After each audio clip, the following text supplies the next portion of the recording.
Can we please hear from Mayor Romero?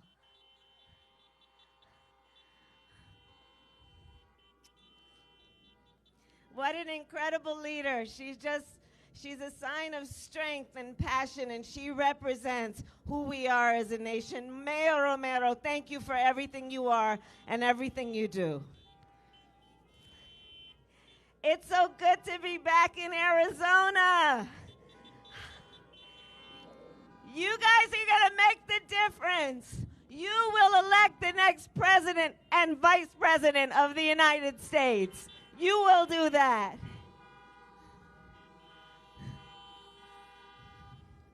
I want to thank Pima Community College for hosting us, Chancellor Lee Lambert, Damian Klinko, the students, Congressman Raul Grijalvas, there you are,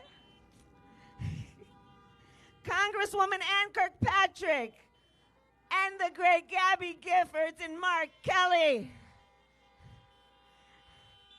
Let's get this done, Tucson. And so here's the thing. You know, first of all, in the spirit of the late, great John McCain, I was thinking, let's start with a little straight talk. Now, you know, there's been some talk about my values.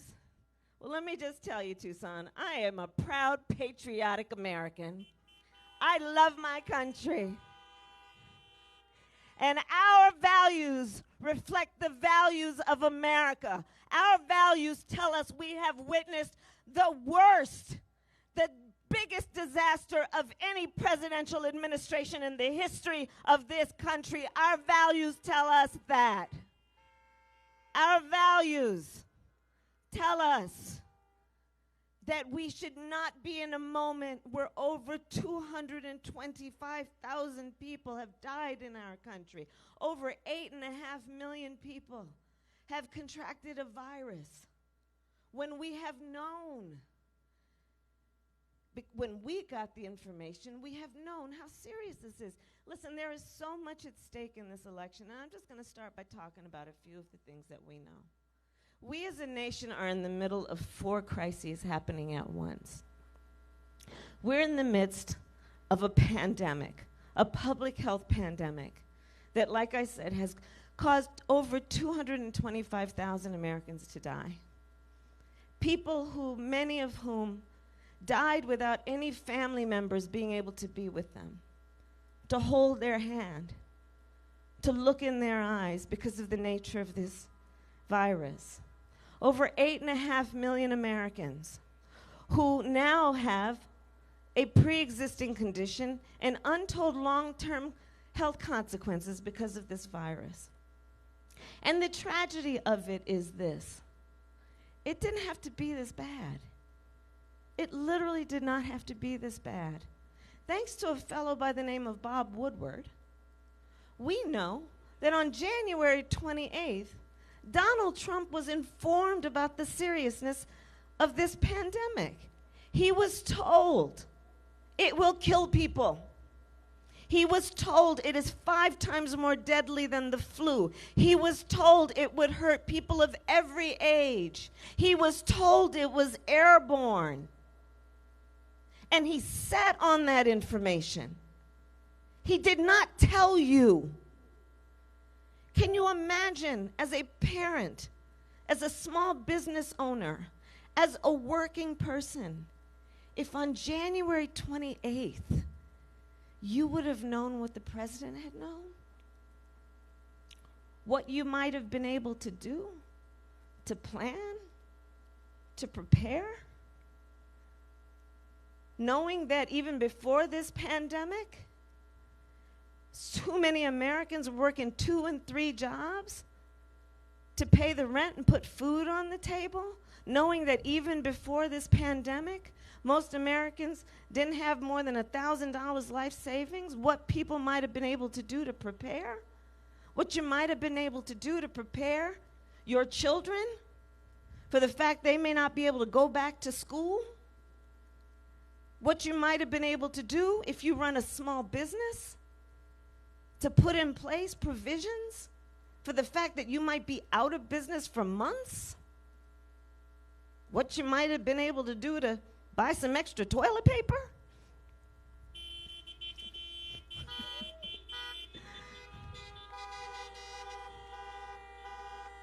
The American people were lied to by the President of the United States. And let's be clear about something. The President of the United States is also the Commander-in-Chief, who has then as his highest responsibility to concern himself with the health and safety of the American people. And on that count, Donald Trump failed. He failed us. He failed the American people. And you know, here's the thing, Tucson, you know this. There is a very clear choice in this election on this matter. Because you see, on the one hand, you have a Joe Biden who is saying that we know access to health care should be a right and not just a privilege of those who can afford it. Joe Biden, who together with President Obama was responsible for creating the Affordable Care Act that brought health care to over 20 million people who didn't have it, who said we will protect people with pre-existing conditions. Honk if you know anybody with diabetes. Honk if you know anybody with high blood pressure. Honk if you know anyone with breast cancer.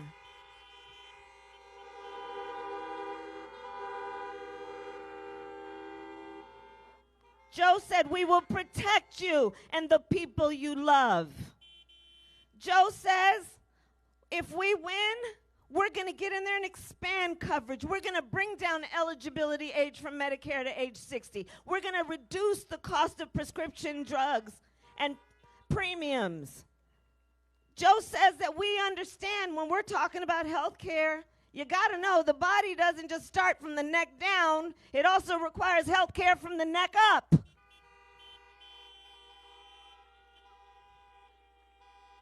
So on the one hand, you have Joe Biden, the choice before voters in 6 days. On the other hand, you have Donald Trump, who together with his boy, Bill Barr, are in the United States Supreme Court right now suing to get rid of the Affordable Care Act in the midst of a pandemic that has killed hundreds of thousands of people over just the last several months. If they have their way, over 20 million people will lose coverage, and the benefits for people with pre-existing conditions will be over. Let's understand, part of what the Affordable Care Act did is it said for women, free mammograms, for all people, free health screenings for cancer, and they want to get rid of that. There's a very clear choice in this election. Not to mention what they did to just ram through a Supreme Court justice because of their agenda to get rid of the Affordable Care Act. I voted no. It was an illegitimate process. Okay? And here's the thing about where Donald Trump has been on the Affordable Care Act. I just have to say, Raul, you know, we've been witnessing the same thing. From the time Donald Trump was running for office, through the time he's been in office, he's had this weird obsession with trying to get rid of whatever Barack Obama and Joe Biden created. Have you all noticed that? Well, we don't need presidents with weird obsessions. I think it's time for that to end. Do you agree?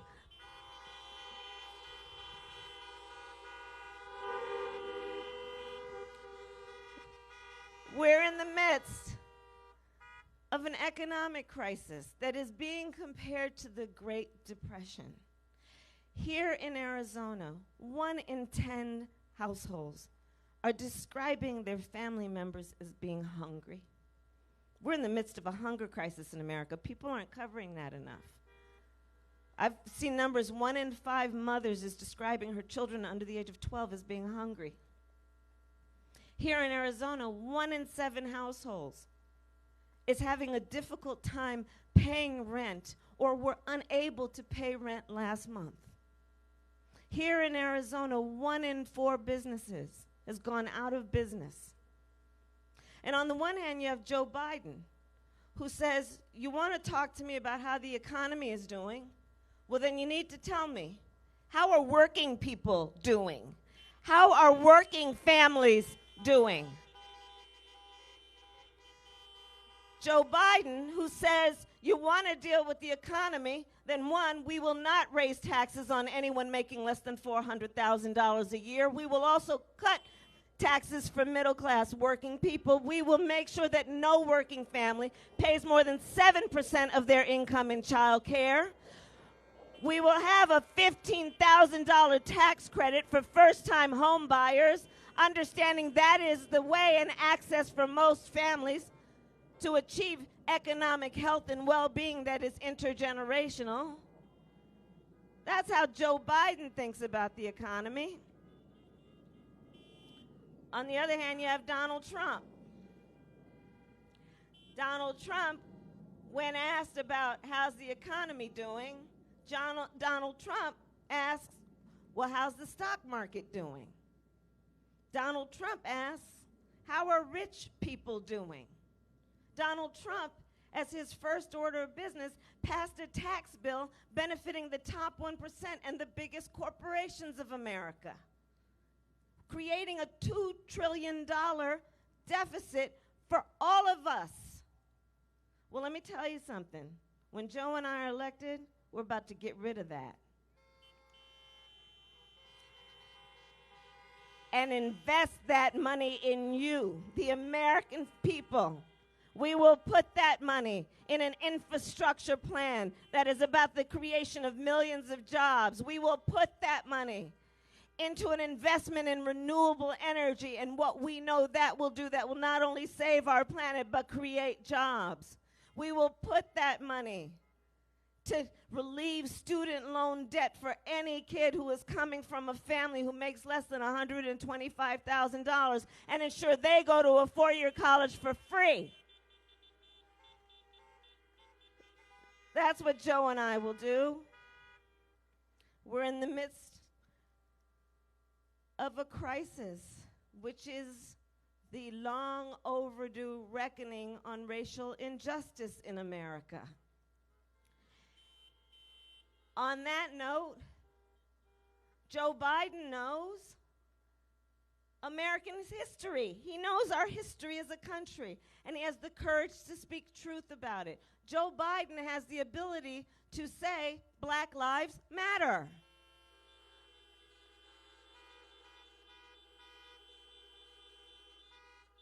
Donald Trump will never speak those words. Joe Biden knows that we need to look at racial disparities in America. We need to understand Latinos and African Americans have been 3 times more likely to contract COVID and twice as likely to die from it. Joe Biden knows our indigenous brothers and sisters have the highest rate of diabetes of any population in America. Joe Biden says pay attention to this and understand. A real leader will address the truth and speak the truth in a way that is about promoting equality and equity. On the other hand, you have a Donald Trump who was on that debate stage at the first debate and refused to condemn white supremacists, and then doubled down, saying stand back and stand by. Donald Trump, who has shown a pattern from the first days he was running and questioned the legitimacy of America's first black president. Donald Trump, who, when peaceful protesters were protesting racial injustice in Charlottesville, where a young woman was killed, and on the other side, there were neo-Nazis wearing swastikas and carrying tiki torches, spewing anti-Semitic and racial slurs. Donald Trump said there were fine people on each side. He came into office talking about Mexicans as rapists and criminals. His first order of business was to pass a Muslim ban. There is a real choice in this election because, you see, Joe Biden and I understand America deserves so much more. We want a leader who is not about trying to sow hate and division. We know that the real strength of any human being is not based on who you beat down, it is based on who you lift up.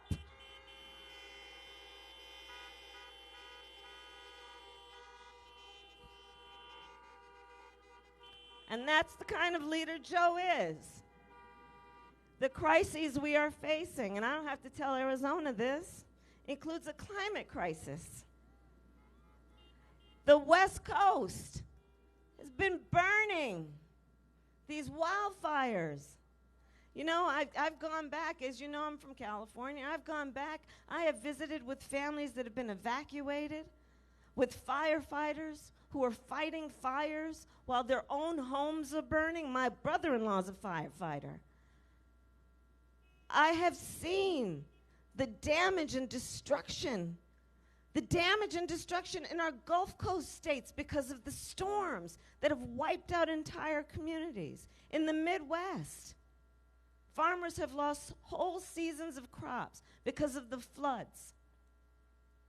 Joe Biden says, let's deal with this. Let's face fact. Let's embrace science. Let us do it with a sense of urgency and also understand we need to set time limits. Net zero emissions by 2050. We need to set goals that include an investment in renewable energies. And guess what? That's about jobs. Millions of jobs. On the other hand, you've got a Donald Trump who, when asked about the wildfires, there was a reporter who asked him something like, you know, scientists are telling us, you know, science is telling us that there's a connection between these extreme weather conditions and those wildfires. Will you address that? And the President of the United States, in his utter eloquence, says, science doesn't know. The President of the United States referred to science as a person. We need a president who embraces fact and speaks the truth to the American people and deals with what is one of the greatest threats to us as a species. So these are the threats. And these are the crises that we are dealing with right now. These are just some of them. And it brings me to what's happening right now across America, a process that will end in 6 days, and that's this election. And what we know is that everything is in each of our hands in terms of the power we possess through our vote and our action to determine who will be the next president of the United States.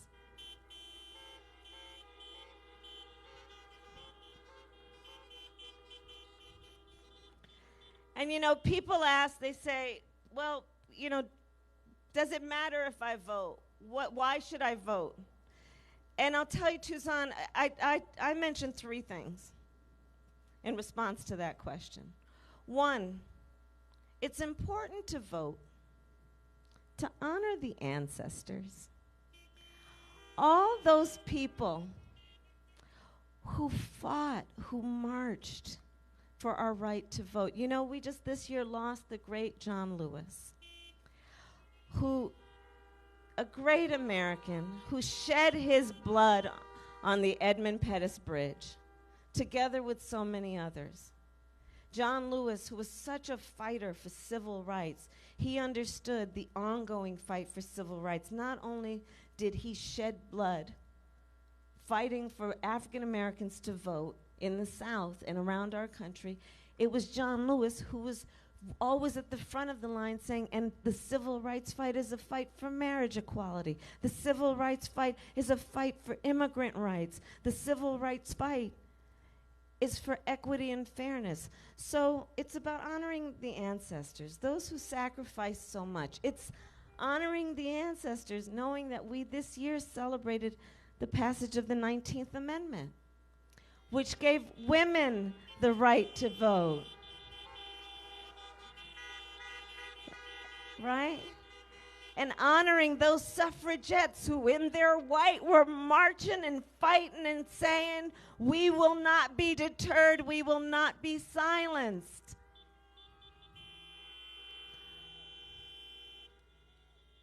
So honoring the ancestors. Reason number 2, everything is at stake. Everything is at stake. You go down the list. Everything that impacts you and your family and your neighborhood and your community and our country. From health care to if we're going to support working families and working people, understanding that it is that kind of approach that has built the middle class of America and made us strong when we've been strong. Everything is at stake. Whether we are going to have a country that embraces the fact that we are a nation built in large part by immigrants, and we must create a pathway to citizenship and honor America's promise to our dreamers and renew DACA.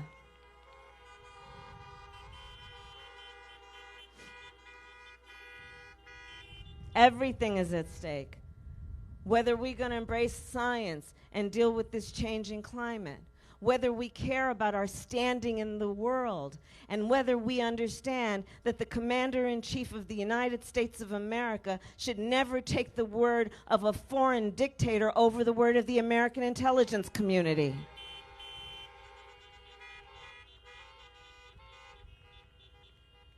Everything is at stake. So we vote to honor the ancestors. We vote because we know everything is at stake. So much is at stake. And then here's the third reason I think that it is important for folks to vote. And it is this. So I've been traveling all over. I've been in Florida and Michigan and Ohio and Georgia and North Carolina. I was in Nevada yesterday. I'm here in Arizona today. I'm going to head to Texas. Been all over. And here's the thing. You know, we have a long history of powerful folks trying to make it difficult for other folks to vote. And then in 2013, of course, the Supreme Court gutted the Voting Rights Act, and right after that, there were a couple dozen states that put in place laws that made it difficult, laws that were purging the voter rolls. And we have people in powerful positions now, including the President of the United States at that first debate, who took the stage in front of 70 million Americans and openly encouraged suppression of the vote. People who are trying to make it confusing. You got to fill out this envelope and put it in that envelope.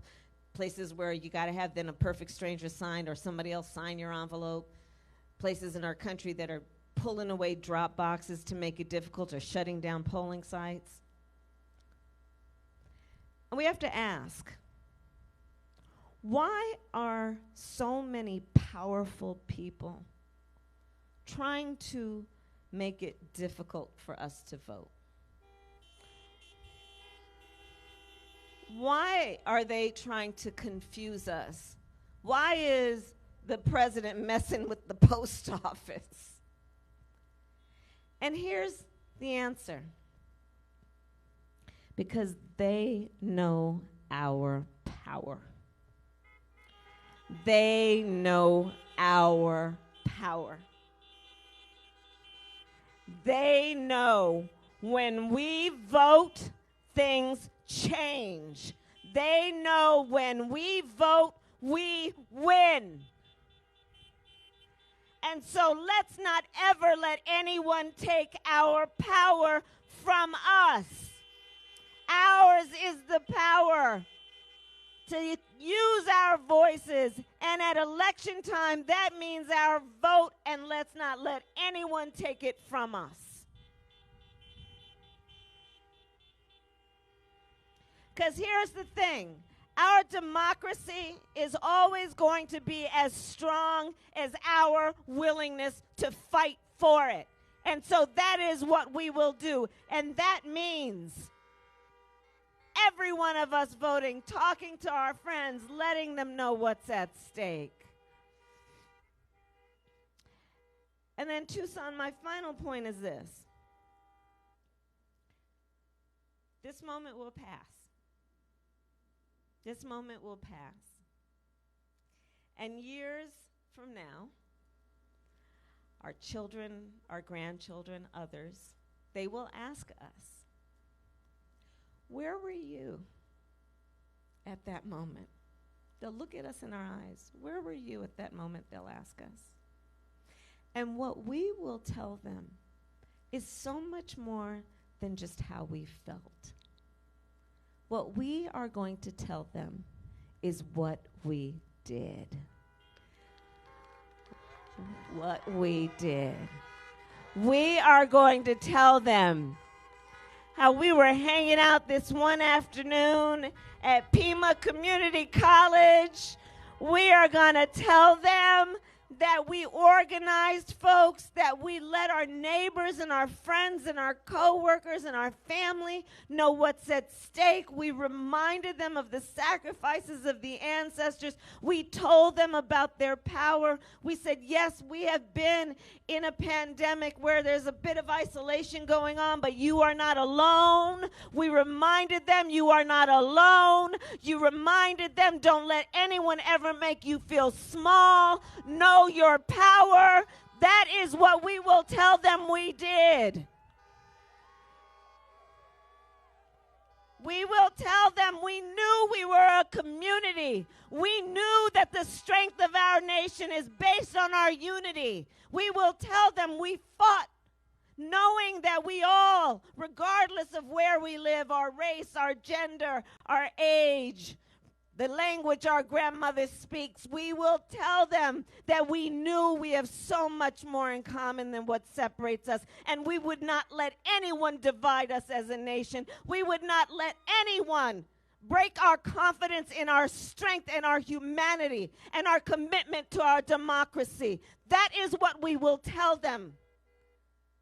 And we will tell them, and that's how we elected Joe Biden, the next president of the United States. Thank you, Tucson. Thank you.